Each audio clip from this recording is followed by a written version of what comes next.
بسم اللہ الرحمن الرحیم۔ السلام علیکم احباب، لائف پلس کے پروگرام ناصر علی کی بیٹھک میں آپ کا میزبان ناصر علی ناصر حاضر خدمت ہوں۔ احباب، آج ہمارے ساتھ جو شخصیت موجود ہے، نوجوان نسل کے نمائندہ شاعر، ادیب، محقق، دانشور، اور ان کے 2 شعری مجموعے منظر عام پر آ چکے ہیں۔ ایک سایہ کے نام سے 2017 میں شائع ہوا، اور ایک کوہ ملال جو کہ آپ سکرین پر دیکھ سکتے ہیں۔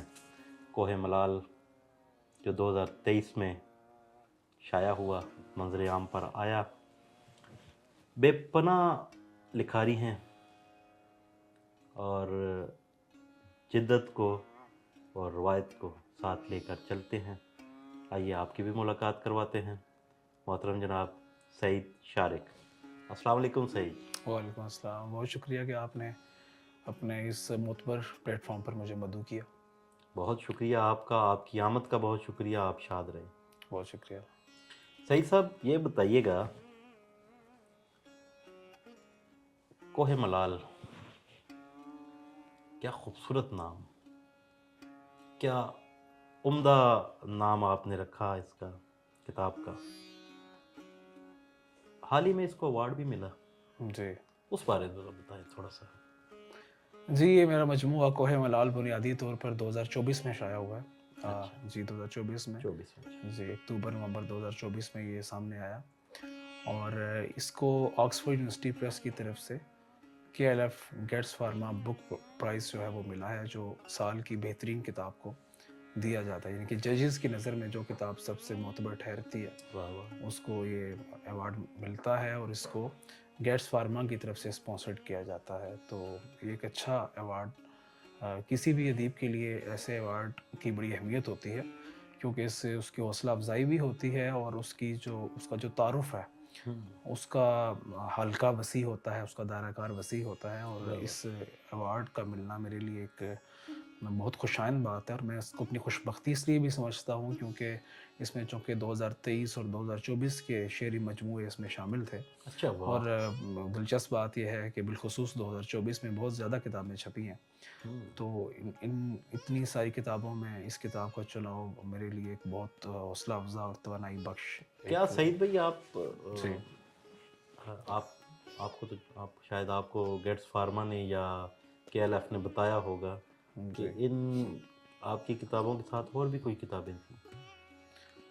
ایک اندازہ لگایا جا سکتا ہے، ویسے شارٹ لسٹنگ کی اگر ہم بات کریں تو جو 3، یعنی کہ جو جمعے کو چونکہ انہوں نے اناؤنس کیا ریسنٹلی، تو اس سے ایک دن پہلے یہ شارٹ لسٹنگ جو 3 جو ہوتی ہیں بیسٹ بکس، ان کو شارٹ لسٹ کرتے ہیں۔ تو اس میں دونوں ہی بہت معتبر اور سینئر شعراء تھے، طارق نعیم صاحب تھے اور ایک آصف مرزا صاحب ہیں، وہ بھی کافی سینئر شاعر ہیں، شاید 70 برس سے زیادہ ان کی عمر ہوگی۔ اس کے علاوہ بہت ساری کتابیں آئی تھیں 2024 میں، جیسے ڈاکٹر وحید احمد کی کتاب آئی ہے نظموں کی، فرخ یار صاحب کی کتاب آئی ہے، سعود عثمانی صاحب کی کتاب آئی ہے، کراچی سے محسن اسرار ہیں، یہ بھی کافی سینئر شاعر ہیں۔ تو کافی سارے جو ہیں وہ، اور یقیناً عمیر نجمی کی کتاب آئی۔ ہاں، اگر میں اپنے ہم عمر یا تھوڑے سے جو چند برسوں کے فرق سے اگر ہم دیکھیں اپنے کیریئر کا، اگر آغاز میرا 2011-12 میں ہوا ہے، تو شاید عمیر نجمی کا باقاعدہ آغاز 2013-14 میں ہوا ہوگا، تو ان کا بھی بہت اچھا مجموعہ ہے، ایک کے نام سے آیا ہے، غالباً وہ بھی شامل ہوا ہوگا اس میں۔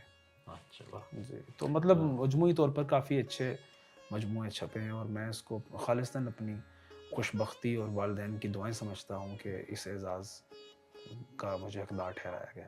کیا کہنے، اسی تناظر کو تھوڑا آگے لے کے چلتے ہیں۔ جی اکثر سننے کو ملتا ہے ہمیں، میرا تو خیر روز کا کام ہے شاعر ادیب، میں جب تک 15 شاعر ادیب ڈیلی نہ ملوں مجھے ویسے سکون نہیں ملتا، تو اکثر میں سنتا رہتا ہوں شاعر ادیب بتاتے ہیں، بولتے رہتے ہیں، کڑتے رہتے ہیں کہ ہمیں ادب نے کچھ نہیں دیا، ہمیں ادب نے کچھ نہیں دیا، اور ہم لوگ جو ہے وہ، ہماری پذیرائی نہیں ہوئی، ہمیں جو ہے وہ اس سطح پر نہیں دیکھا گیا۔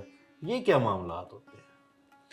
اصل میں آپ کا جو مشاہدہ ہے وہ بالکل درست ہے، بہت سارے لوگ ایسے ہم دیکھتے ہیں اپنے ارد گرد جو شکوہ کرتے ہیں اس حوالے سے، گلہ گزار رہتے ہیں کہ ہمیں پذیرائی اس طرح نہیں مل رہی، یا جو جن فورمز پر جس طریقے سے ہم پر بات ہونی چاہیے تھی وہ نہیں ہوئی، یا جو ہمارے معاشی معاملات ہیں ان کو سدھارنے میں ادب نے کچھ کنٹریبیوٹ نہیں کیا. تو لیکن یہ میں سمجھتا ہوں کہ ایک بہت بڑا مغالطہ ہے ایسا سوچنے میں. وہ یہ ہے کہ دیکھیے کہ ادب کا بنیادی کام یہ ہوتا ہے کہ کوئی بھی تخلیق کار اپنے کیتھارسس کے لیے لکھتا ہے سب سے پہلے، کہ جو اس کے اندر جو خیال پیدا ہوا ہے، ایک تخلیقی خیال جو اس کے اندر تخلیقی قوت خدا نے رکھی ہے، اس کو بروئے کار لانے کے لیے اس کے پاس چند سانچے ہیں، چاہے وہ غزل کہہ رہا ہو، نظم کہہ رہا ہو، ناول افسانہ لکھ رہا ہو. تو آپ بیسکلی اپنے جو اضطراب ہے اور اپنی جو ایک کشمکش سے آپ گزر رہے ہوتے ہیں اپنے شعور میں، اس کو آپ مطمئن کرنے کی کوشش کرتے ہیں. تو اگر ادب نے آپ کو یہ اطمینان دے دیا کہ آپ جو سوچ رہے تھے آپ نے اپنی طرف سے اس کو بہتر انداز میں اس کو آپ پیش کرنے کے قابل ہو گئے، تو وہ ادب نے اپنا کام کر دیا. اب یہ ہے کہ ادب آپ کو مزید کیا کیا دے سکتا ہے، تو یہ اس چیز پر انحصار کرتا ہے کہ آپ کیا سمجھتے ہیں کہ ادب آپ کے لیے شہرت کا ذریعہ ہونا چاہیے تھا، یا یہ آپ کے جو معاشی معاملات کو حل کرنے کے لیے معاون ثابت ہونا چاہیے تھا. تو اگر آپ ایسا کوئی خیال رکھتے ہیں تو پھر اس کے اپنے اپنے تقاضے ہیں. اگر آپ شہرت چاہتے ہیں تو اس کے لیے بھی آج کے دور میں جب سوشل میڈیا آپ کے پاس موجود ہے، ہر طرح کے پلیٹ فارمز موجود ہیں، تو آپ یہ گلہ نہیں کر سکتے کہ آپ کو کوئی آگے بڑھنے سے روک رہا ہے. آپ کے پاس ہر قسم کا پلیٹ فارم موجود ہے جہاں پہ اگر آپ اپنی چیز پیش کریں گے اس میں کچھ جان ہوگی تو اس میں وہ آہستہ آہستہ جلد یا بدیر وہ پذیرائی حاصل کر لے گی. تو میرے خیال میں اس میں جلد بازی سے کام نہیں لینا چاہیے. ادیب جو ہے وہ کسی بھی قوم کا بڑا قیمتی فرد اس لحاظ سے بھی ہوتا ہے کہ وہ اپنی قوم کی تہذیب میں، اس کی ثقافت میں ایک متحرک کردار ادا کر رہا ہوتا ہے. ایک طرف تو وہ تاریخ محفوظ کر رہا ہوتا ہے، اپنے گرد و نواح میں جو کچھ ہو رہا ہے اس کو تخلیقی سطح پر وہ پیش کر رہا ہوتا ہے، اور دوسرا وہ جس زبان میں لکھ رہا ہے اس زبان کو اگلی نسلوں تک ایک اچھے معیاری انداز میں آگے پیش کر رہا ہوتا ہے. تو یہ ایک فریضہ ہے. تو میں سمجھتا ہوں کہ اگر آپ اس میں جتنا بھی کنٹریبیوٹ کرتے ہیں تو آپ کو یہ سوچ کے مطمئن ہو جانا چاہیے کہ آپ جو کام کر رہے ہیں یہ اپنی ایک اعلیٰ قدر رکھتا ہے، اور اس کا آپ کی قوم اور آپ کے ملک کی جو سرمایہ ہے، جو دانش ہے اس کی، جو اس کی تاریخ ہے، جو اس کا ادبی سرمایہ ہے، اس میں آپ کا کنٹریبیوشن ہوتا ہے. تو باقی جو چیزیں ہیں وہ بائی پروڈکٹس ہیں، اضافی چیزیں ہیں. کیا کہنے ہیں سعید شارق، آپ نے بہت خوبصورت جواب دیا. امید کرتا ہوں کہ بہت سارے شاعر ادیب آپ کی اس بات سے اتفاق بھی کریں گے. آپ کے کہنے کا مقصد یہ ہے کہ ادب جو ہے وہ شہرت اور مفادات سے کہیں اوپر کے معاملات. آپ خالص رہ کر اگر نہیں لکھیں گے ادب، تو ادب بھی آپ کو جواباً وہ کچھ نہیں فراہم کرے گا جس کے آپ تگودوں میں لکھ رہے ہیں. وہ ایک جملہ مجھے یاد آیا، وہ اکثر کہا کرتے ہیں شاعر ادیب کے، جو سمجھدار شاعر باشعور، ان کی بات کر رہا ہوں. وہ اکثر کہتے ہیں کہ جیسا سلوک آپ ادب کے ساتھ کریں گے ادب بھی ویسا سلوک آپ. جی بالکل درست بات ہے. تو یہ ایک اہم بات تھی. تو خیر ہم آگے چلتے ہیں، تھوڑا سا اس کو آگے لے کے چلتے ہیں. آپ کا میدان جو ہے وہ غزل ہے. جی. غزل کے اپنے تقاضے بھی ہیں. جی. اس میں آپ کو پابندی بھی ہے. اس میں نثری نظم کا مستقبل کیا دیکھ رہے ہیں؟ اچھا، یہ بڑا دلچسپ سوال ہے. آپ غزل کی بات کرتے کرتے اچانک نثری نظم کی طرف مڑ گئے. دیکھیں، غزل اور نثری نظم کا کوئی موازنہ نہیں ہے. اگر ہم یہ دیکھیں کہ غزل اس سطح پر پہنچ چکی ہے کہ وہ بر صغیر کی مقبول ترین شعری صنف ہے، اس کی بہت مضبوط روایت ہے، اور آج بھی سب سے زیادہ غزل ہی لکھی جا رہی ہے. تو کیا غزل کی موجودگی سے کیا نثری نظم کے ہم مستقبل کا تعین کرنا چاہ رہے ہیں کہ اس کی موجودگی میں نثری نظم کا کیا مستقبل ہے؟ تو میں سمجھتا ہوں کہ یہ دونوں بالکل یکسر مختلف اصناف ہیں. اگر ایک طرف آپ غزل کے لیے جمالیات کا خیال رکھتے ہیں کہ اس کے لیے جو شعری ٹولز ہیں، آپ کے الفاظ کی نشست و برخاست، مصرع سازی، مصرعے کا رواں ہونا، پھر اس میں استعارہ سازی ہے، نئی تشبیہات کا استعمال ہے، تو یہ تمام چیزیں، اور بالخصوص جو اس کا جو ایک آہنگ و موسیقیت ہوتی ہے، وہ بڑی بنیادی چیز ہے غزل میں. جبکہ نثری نظم لکھنے والوں کا یہ کہنا ہے کہ ہمارے پاس سب کچھ وہی ہے جو کسی بھی دوسری شعری صنف کے پاس ہوتا ہے، صرف ہم اپنے آپ کو کسی خاص بحر میں قید نہیں کرنا چاہتے، کیونکہ اس سے ہمارے خیالات کا جو بہاؤ ہے یا اس کی ترسیل، اس میں رکاوٹ ہوتی ہے۔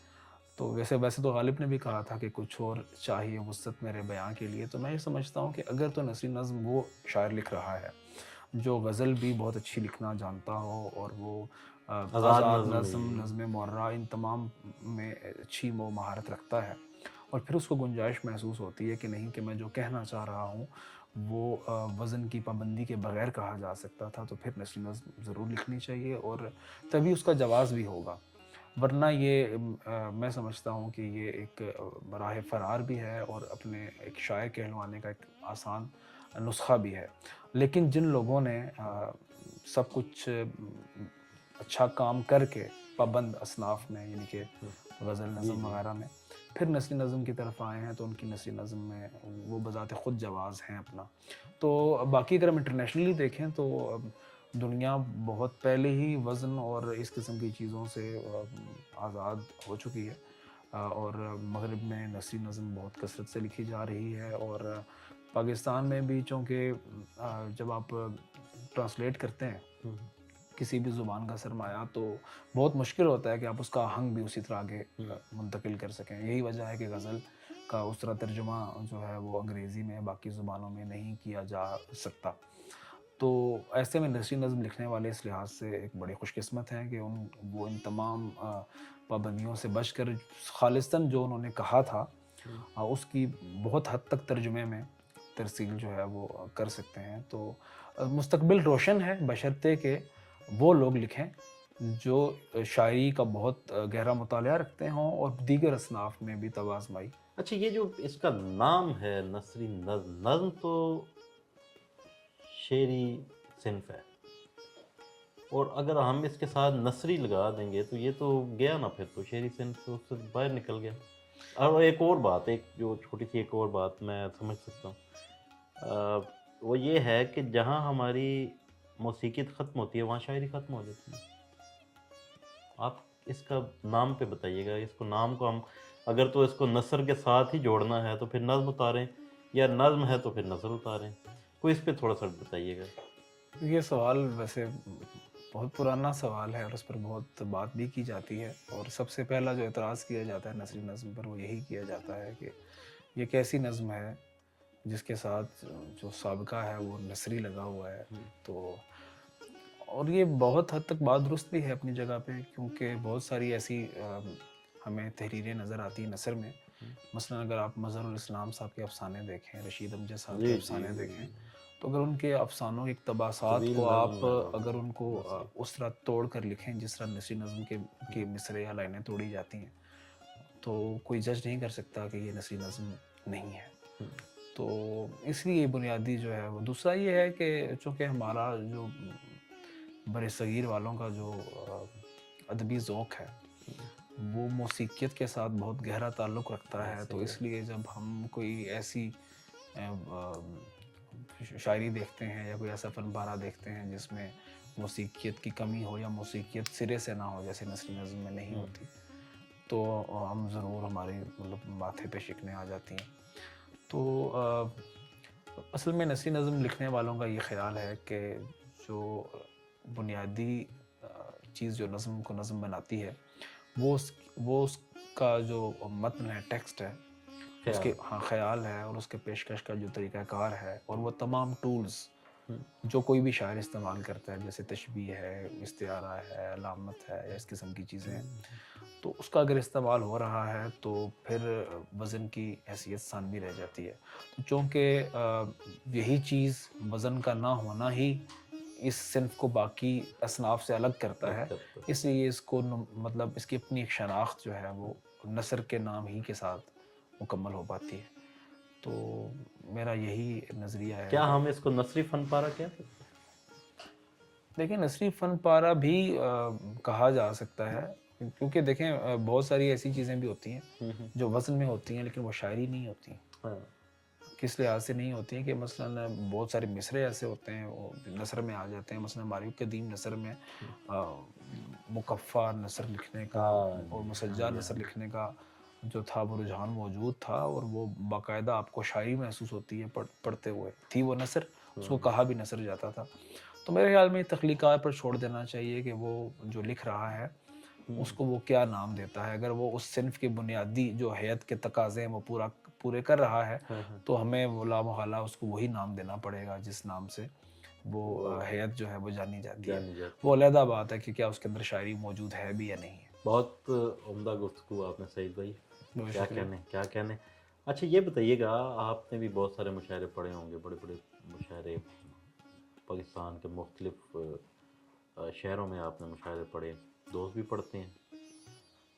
اکثر یہ بات میں سنتا ہوں کہ مشاعرے کی شاعری اور ہے اور کتاب کی شاعری اور ہے, حالانکہ شاعری تو شاعری ہوتی ہے. یہ اس میں کیا فرق ہے دونوں میں؟ دیکھیے مشاعرے میں اگر ہم عوامی مشاعروں کی بات کریں تو زیادہ تر مشاعروں میں آپ کے جو سامعین ہوتے ہیں وہ کچھ زیادہ ادبی ذوق کے حامل نہیں ہوتے, یا یوں کہہ لیجئے کہ وہ ایک تربیت یافتہ قاری یا تربیت یافتہ سامع نہیں ہوتے. ان کی نظر میں پوری روایت نہیں ہوتی, وہ لفظوں کے مختلف شیڈز سے آگاہی نہیں رکھتے, وہ یہ نہیں جانتے کہ جو شعر وہ سن رہے ہیں کیا اس طرح کا شعر پہلے کہیں موجود ہے یا نہیں ہے, یا یہ شعر نیا ہے اکثر یا پرانے کسی خیال کی تکرار ہے. کیونکہ سامعین کے پاس وقت بہت کم ہوتا ہے, کیونکہ مشاعرے میں آپ نے ایک چیز سنائی اور آپ کی گونج ابھی پہلے شعر کی موجود ہوتی ہے تو آپ کو دوسرا شعر پڑھنا پڑ جاتا ہے. تو اس لیے عموماً یہ سمجھا جاتا ہے, جو درست بھی ہے, کہ مشاعرے میں عموماً آپ کو بہت سہل قسم کے اور سادہ قسم کے ایسے شعر سنانے ہوتے ہیں جن کو سننے والا بڑی آسانی سے ریلیٹ کر سکے اپنے کسی جذبے کے ساتھ, اور اس کو اس پہ زیادہ سوچنا نہ پڑے, کیونکہ اتنا وقت نہیں ہوتا مشاعرے میں کہ شعر سن کر آپ اس پر غور کریں گے. اور تو اس لیے فرق ہوتا ہے. بنیادی طور پر اگر ہم دیکھیں تو بہت کم شعراء ایسے ہیں جن کی شاعری کتاب پر بھی اپنا گہرا تاثر رکھتی ہو, اور آواز کی شکل میں جب وہ ڈھلتی ہے مشاعروں میں تو اس میں بھی اس کا تاثر دیر پا ہو. تو ایسے بہت کم شعراء ہیں. باقی شاعری کے مزاج کا فرق ہوتا ہے. جو شاعری آپ مشاعروں میں پڑھتے ہیں وہ سہل ہونی چاہیے, سادہ ہونی چاہیے, اور عموماً روزمرہ آپ کے تجربات اور مشاہدات کے ساتھ جتنی ریلیٹیبل ہوگی اتنی ہی وہ لوگوں کے لیے اس پر انداز دینا آسان ہوتا ہے. اس کے برعکس جو کتاب کی شاعری ہوتی ہے تو کتاب جب آپ لا رہے ہوتے ہیں تو گویا آپ غیر اعلانیہ طور پر ہی صحیح یہ آپ کہہ رہے ہوتے ہیں کہ بھئی اتنی بڑی روایت موجود ہے فلاں صنف میں, اس میں نے بھی کچھ کام کیا ہے, تو ذرا دیکھیے یہ میرا کنٹریبیوشن یہ کس سطح کا ہے.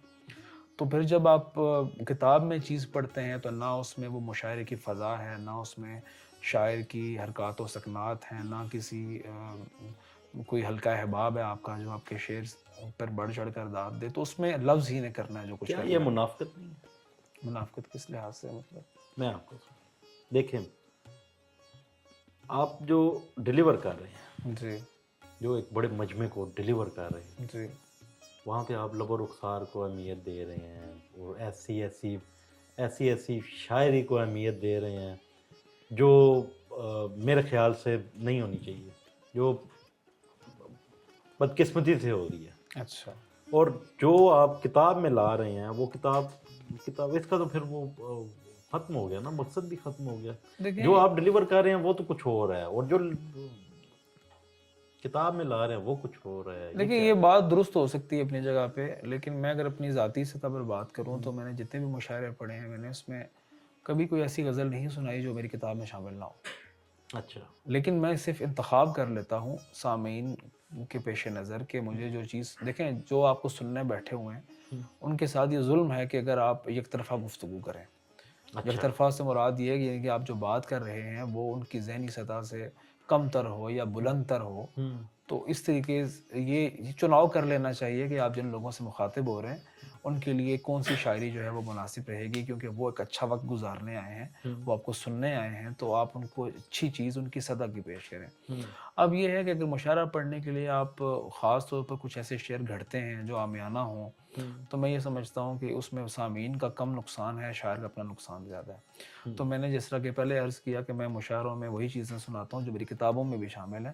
تو صرف میں انتخاب کر لیتا ہوں. اگر میں نوجوانوں سے مخاطب ہوں تو میں اس میں سے وہ شعر سنا دوں گا جو نسبتاً سہل ہوں یا سہل ممتنع کے قریب ہوں، مطلب جن کو سن کر کچھ زیادہ آپ کو سوچ بچار نہ کرنی پڑے. تو ظاہر ہے ہر شاعر کے یہاں اس قسم کے اشعار ہوتے ہیں. کئی شعر ایسے ہوتے ہیں جن میں بہت گہرائی ہوتی ہے، کئی شعر ایسے ہوتے ہیں جو خواص اور عوام دونوں کے ذوق کی تشفی کر دیتے ہیں، کئی شعر ایسے ہوتے ہیں جو یک پرتی بھی ہو سکتے ہیں. اچھا، اس میں ایک اور بات ایڈ کرنا چاہوں گا کہ جو میرا اپنا نظریہ ہے شعر کا وہ یہ ہے کہ شعر میں اگر وہ یک پرتی بھی ہے تو اس میں پھر کچھ ایسی بات ہونی چاہیے جو بہت مؤثر ہو. وہ کوئی ایسا تجربہ، کچھ ایسا مشاہدہ آپ اس میں بیان کر دیں اتنے خوبصورت انداز میں کہ اس کا ایک معنی ہونا بھی کافی ہو اور وہ یکسر نئی بات ہو یا وہ بے ساختہ اظہار ہو کسی جذبے کا.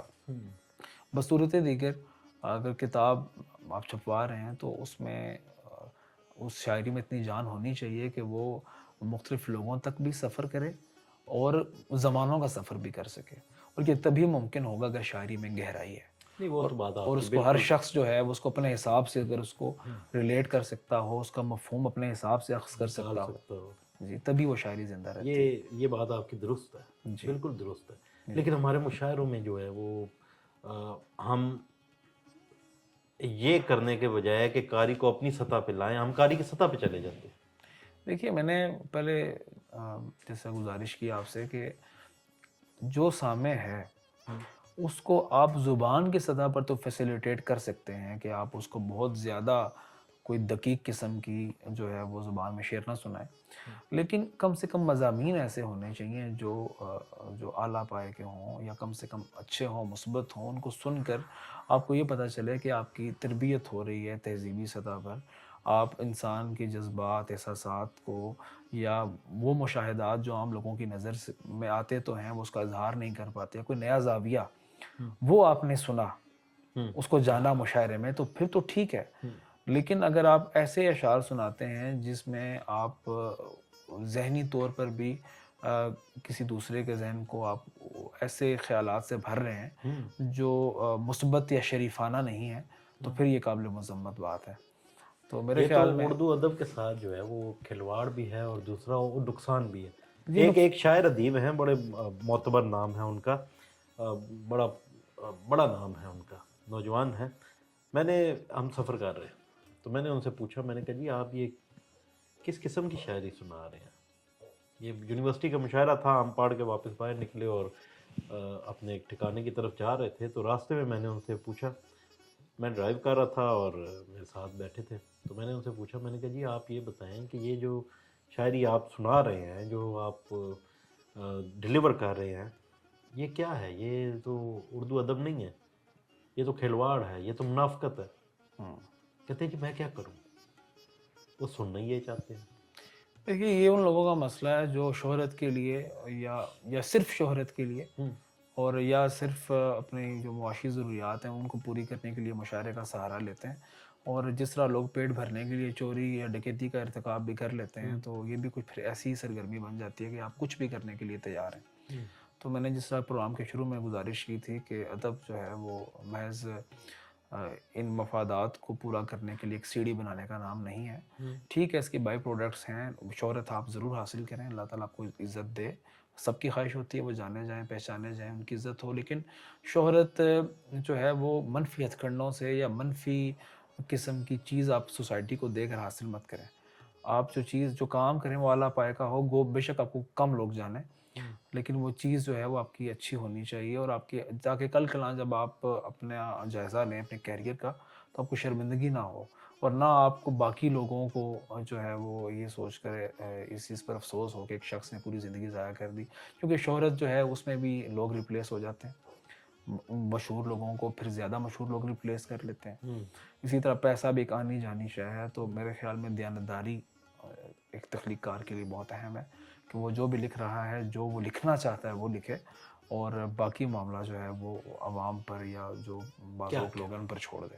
کیا کہنا، کیا خوبصورت بات آپ نے کی. جی، اور آپ کے کہنے کا دوسرا مقصد یہ بھی تھا کہ شہرت سے کئی درجوں پر مقبولیت ہے. جی اور اگر آپ مقبولیت کے درجے پر فائز ہو جاتے ہیں تو شہرت کہیں بہت پیچھے رہ جاتی ہے آپ. جی بہت شکریہ. ایک چھوٹا سا سوال اور آخری سوال، پھر ہم آگے آپ سے شاعری بھی سنیں گے. جی وقت بہت کم رہ گیا ہمارے پروگرام کا. کہ ادبی حلقوں میں جو ہے وہ آپ نے اکثر تنقید سنی ہوگی، جو حلقہ ارباب ذوق میں بھی اور مختلف جی. پلیٹ فارمز پہ بھی تنقید ہوتی. کیا اس تنقید سے بھی آپ مطمئن ہیں جو اس موجودہ دور میں بہت ہو حد رہی ہے؟ تک مشاعرے کی طرح کا اس کا صورتحال ہوتی ہے، اور اس میں میں ان کو قصوروار نہیں سمجھتا. اس کی وجہ یہ ہے کہ بہت محدود وقت ہوتا ہے، اور اس میں زیادہ تر جو تنقید ہوتی ہے وہ تاثراتی نوعیت کی ہوتی ہے. تاثرات. ٹھیک ہے، تو اس میں آپ نے فوراً جو آپ کو جو امپریشن آپ کے ذہن میں بنا آپ اس کا اظہار کرتے ہیں. لیکن یہ بہت مثبت سرگرمی ہے، اور اس میں بہت کچھ سیکھنے کو ملتا ہے. بہت اس میں کارآمد باتیں بھی آپ کو سننے کو ملتی ہیں. لیکن مجموعی طور پر میں بات کر رہا ہوں کہ مجموعی طور پر ایک تاثراتی نوعیت کی تنقید ہوتی ہے. لیکن ایسے ہی سرگرمیاں بہت ضروری ہیں تاکہ شاعر کو، تخلیق کار کو یہ پتہ چلتا رہے کہ اس کا جو کام ہے اس کو وہ لوگ جو اس چیز کو سمجھتے ہیں کس نظر سے دیکھتے ہیں، تاکہ ان کی آراء کی روشنی میں وہ اپنا محاسبہ کر سکے اور اپنے آپ کو بہتر بنا سکے. کیا کہنے ہیں، کیا کہنے ہیں. سعید شارق صاحب، وقت بہت محدود ہے ہمارے پاس. ہم چاہیں گے آپ ایک غزل عطا. جی 2-4 اشعار سناتا ہوں میں آپ کو. جی بسم اللہ. خود بخود جمتی ہوئی کائی سے ڈر لگتا تھا. ہائے ہائے، واہ واہ واہ. خود بخود جمتی ہوئی کائی سے ڈر لگتا تھا. پہلے پہلے مجھے تنہائی سے ڈر لگتا تھا. کیا کہنے. پہلے پہلے مجھے تنہائی سے ڈر لگتا واہ تھا. واہ. کشتیوں میں بھی در آیا کوئی انجانا خوف. واہ کشتیوں میں بھی در آیا کوئی انجانا خوف. واہ. کسی ملاح کو گہرائی سے ڈر لگتا تھا. ہائے کیا کہنے، کیا کہنے. واہ واہ. اور ایک اور شعر جو جسے کتاب کا نام بھی اخذ کیا ہے کہ جی بالکل. دیکھ آ پہنچا ہوں کس طرح سرے کوہ ملال. کیا مشہور اور معروف شعر ہے. بہت شکریہ. دیکھ آ پہنچا ہوں کس طرح سرے کوہ ملال. میں وہی ہوں جسے اونچائی سے ڈر لگتا تھا. کیا کہنے ہیں، کیا کہنے ہیں. سعید شارق صاحب، آپ کا بہت شکریہ. آپ تشریف لائے، آپ شاد و شاداب رہیں. یہ ہمارے پروگرام کا ایک حصہ ہے. ایک حصہ آپ کے ساتھ ابھی اور ہم نے اہتمام کرنا ہے. اس کے لیے آپ سے آپ کو پیش کی دعوت بھی ہے.